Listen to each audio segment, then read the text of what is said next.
Warning, this program is entirely fictional and made by a sole Canadian man. All characters and events in the show, including the host, even those that are based on real people, are entirely fictional. The following program contains mature subject matter. Viewer discretion is advised.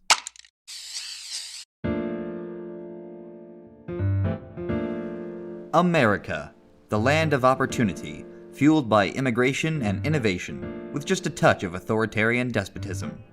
Here in these glorious United States, there exists a vast criminal underworld stretching from sea to shining sea, and if you look closely at our utopian American settlements, you may just find the stain of criminal activity in more places than you ever thought possible.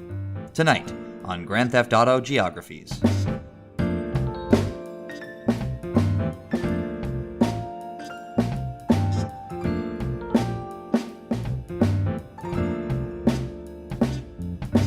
Turf wars, urban blight, and scenic views.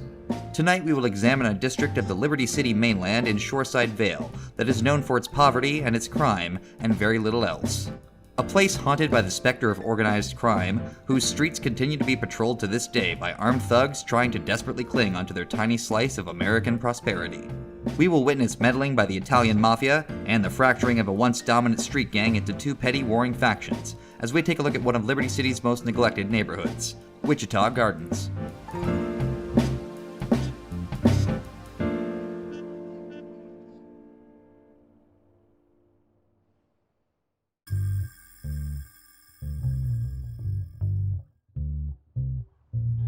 Entering the district from either the winding avenue descending from the north in Cedar Grove or the Porter Tunnel from Staunton Island, Wichita Gardens is a remarkably plain residential district with a population consisting of mostly low-income workers and families.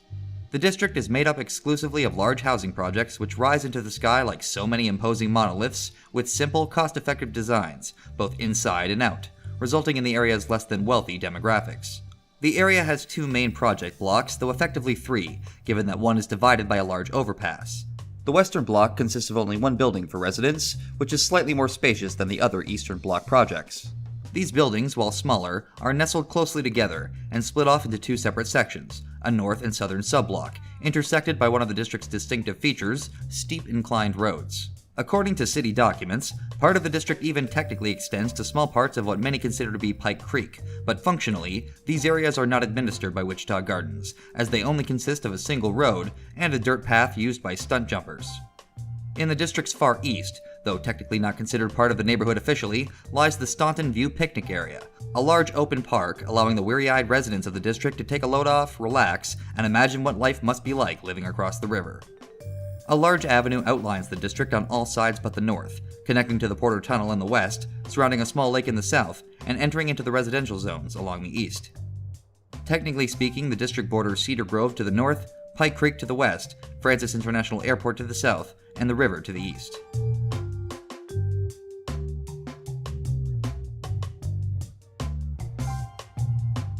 Wichita Gardens, through most of its history, has been known for one thing and one thing only: gang fighting.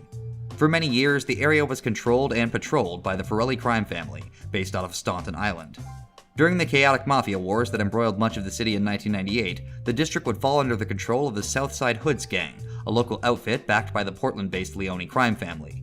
In 2000, the area witnessed a massacre when several different dealers working for the Staunton-based uptown Jottys were gunned down by presumed associates of the Leones, for unknown reasons.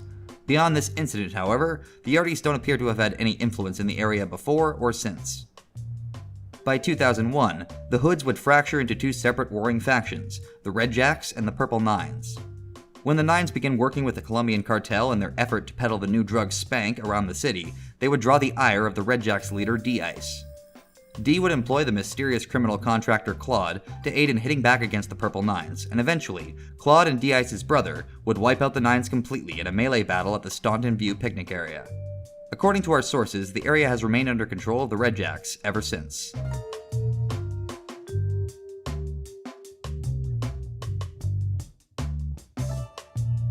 So Wichita Gardens is one of the few locations whose inspiration is really easy to pinpoint, but thanks to the wonderful GTA Wiki, I was able to get a jumpstart on finding it.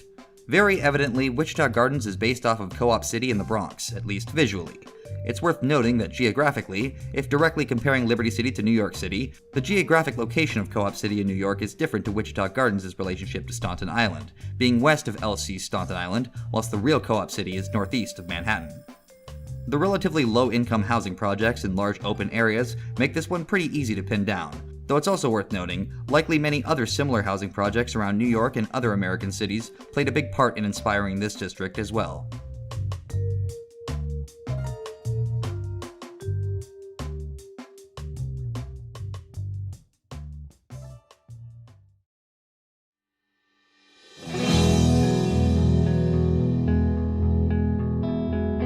And so we come to the end of another episode of GTA Geographies. We're almost done wrapping up Liberty City, folks, but we have a few more stops before we pack our bags and book a flight to Escobar International. Be sure to keep tuning into GTA Geographies Fridays at 9 a.m. Eastern, and I'll see you next time, America. I'm your host, Guinness Walker. Thank you for watching.